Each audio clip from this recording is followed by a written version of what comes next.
Great rising, great being, great ending, depending on what part of time this video reaches you. One of the things I suffer with most is anger, that spirit of anger, wrath. And as I sit and I walk and I meditate with God's word and I stay in his presence to get a better understanding of my anger, I thought that I would record this.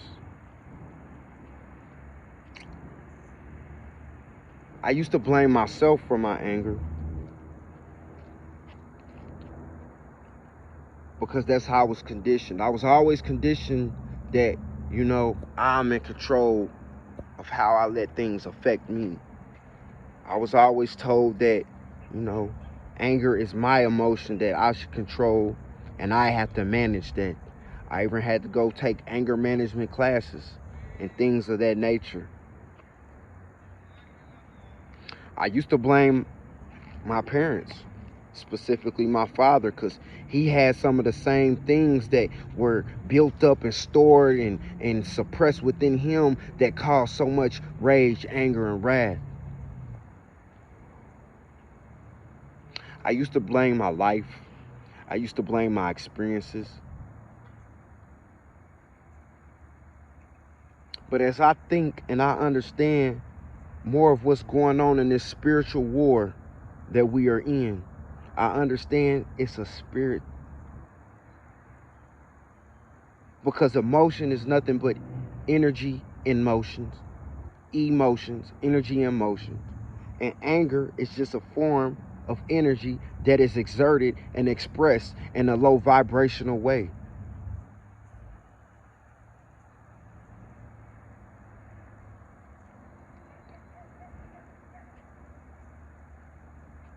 Energy can be transferred in so many forms.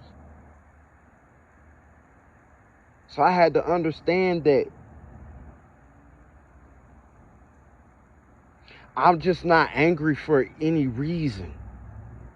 There's a reason behind your anger, your frustration, your sadness, your disappointment. There's a reason behind that. Do not just settle for the fact of that's just who you are. No. Something has caused that anger. It is not just your fault.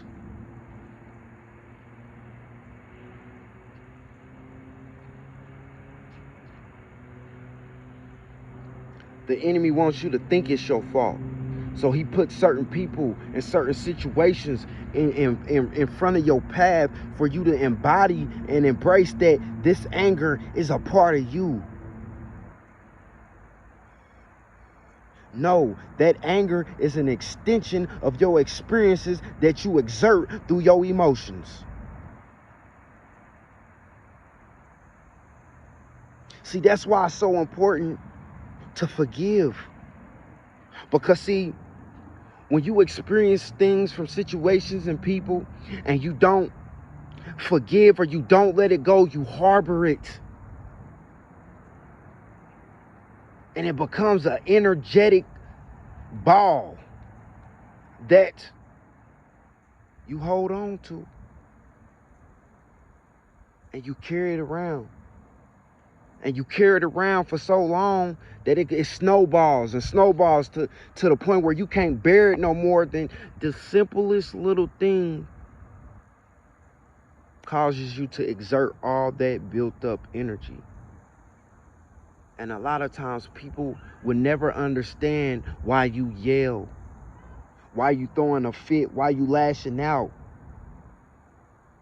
It's misunderstood and misplaced low vibrational energy that is being exerted.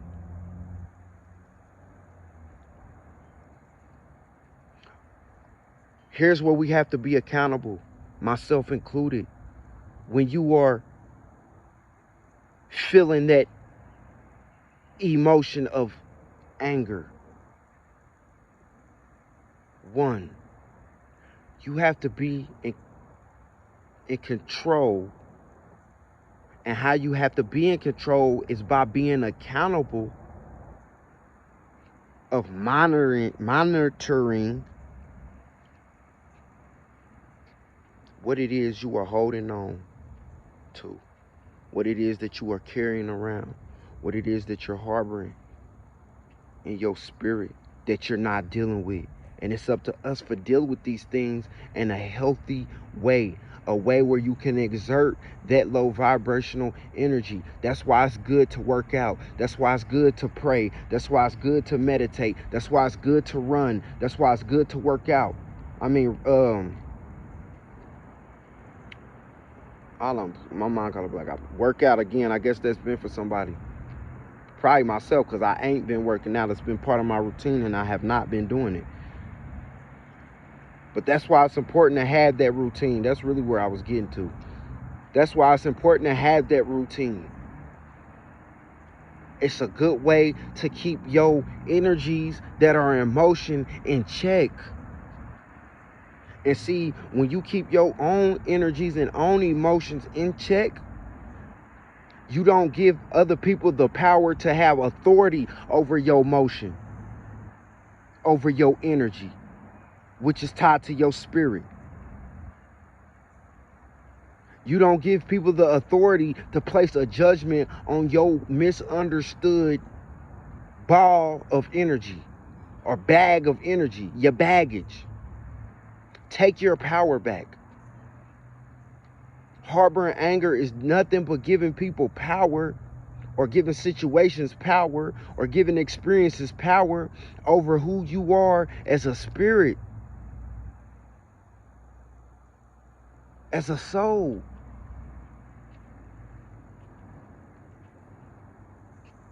So many times I can look back on when I had my outbursts and my anger. One, I did not have healthy ways of exerting that anger. I did not have a healthy understanding on why I felt the way I felt when I was angry, or why I felt the way I felt when I was angry.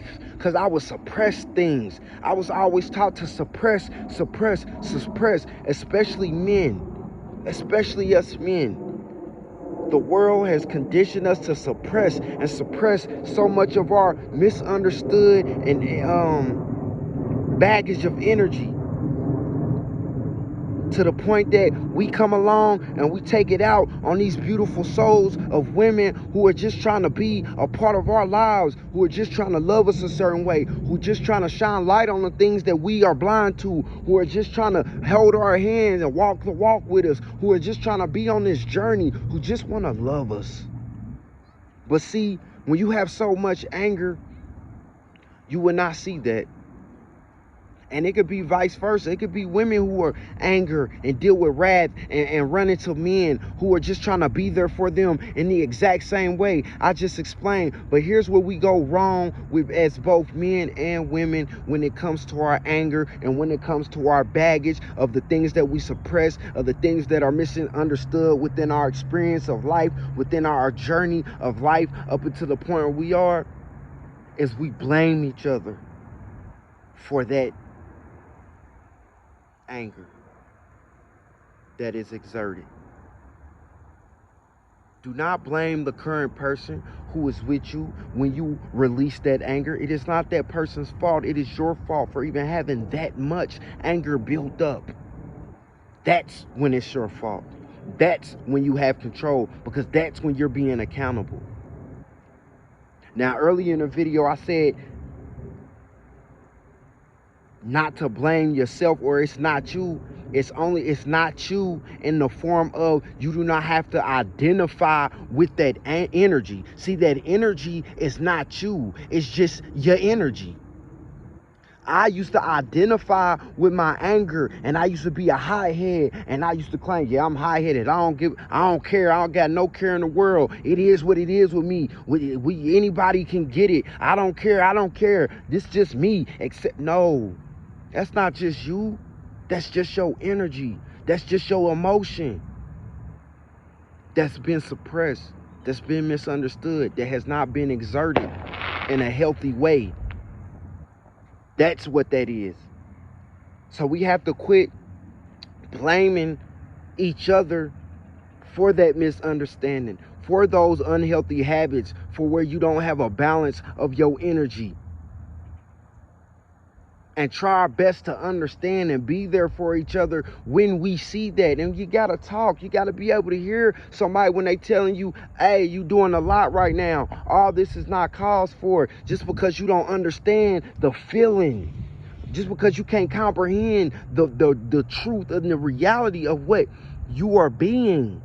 Some of us are so used to being so angry and so pent up and harboring so much stuff and ignoring so much of our problems that we don't even realize what it is we're doing in those moments when we are lashing out, when we are exerting that low vibrational energy, and how we're exerting that energy, that misplaced energy.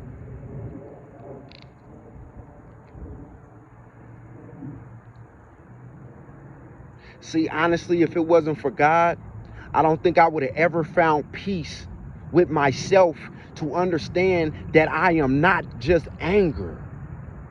I'm peace too. I'm love too. I'm compassion too.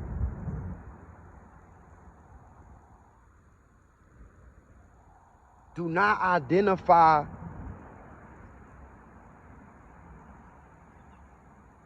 and label yourself according to the misunderstanding of your energies and motion.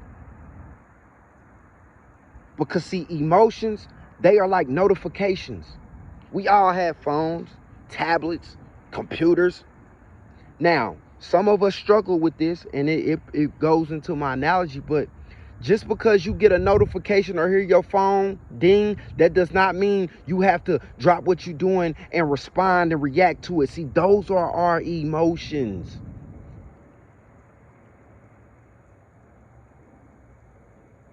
Our emotions is just our body's way of giving us a notification about the things we are around, the people we're around, the things we attach to, the things that we experience. But it's how you respond to those notifications that matter. It's how you respond to that emotion that matters. Somebody triggered you, boop, notification. That don't mean you have to open up that notification and respond just because your phone went off.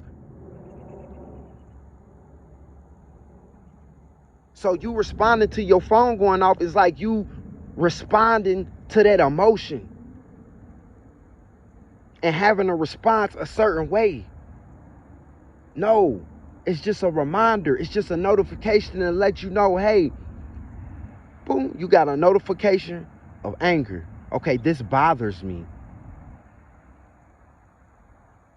All right, I'm gonna get back to that. I'm gonna come back later in my time, my alone time, and my reflective time, and go back to that notification, go back to that emotion I felt with that person or that experience, and understand break it down. What bothered me? What was it that bothered me to the point it got me to the emotion or the energy of anger? Why were you angered? Why did this disrupt your energy, your spirit? Why?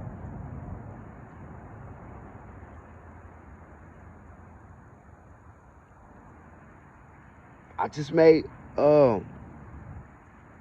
video on confusion. Boop, I got a notification of confusion. Okay, do I let this get me anxious and distraught, or do I just make a flag of it and be like, okay, let me come back and let me reflect on that. Let me reflect on, why did I start getting anxious when this happened? Ooh, I got a feeling of sadness. Notification. Look, let me get back to that. Because right now, I'm at work.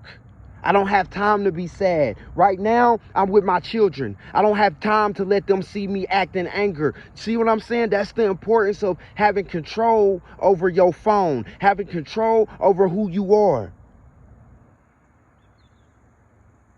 Because if you just drop everything you do just to respond to every notification, how are you going to get anything accomplished? How are you going to get anything done? How are you going to be able to focus? How are you going to be able to...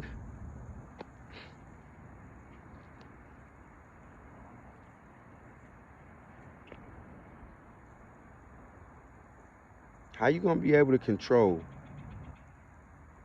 you?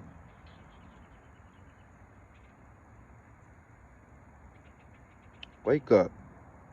As always, never settle, never give up, always be you, always love yourself. One love, God loves. And remember, life is beautiful when you allow it to be. Stay calm. Like my mind blocked. Hit that good herb, time stop. I plot on the plan. You heating up, Lavish? I gotta win, I'm tired of losing again. Shit, they caught me snoozing again. I'm napping in a nap, I had to leave. Wake the fuck up and go get to my dreams.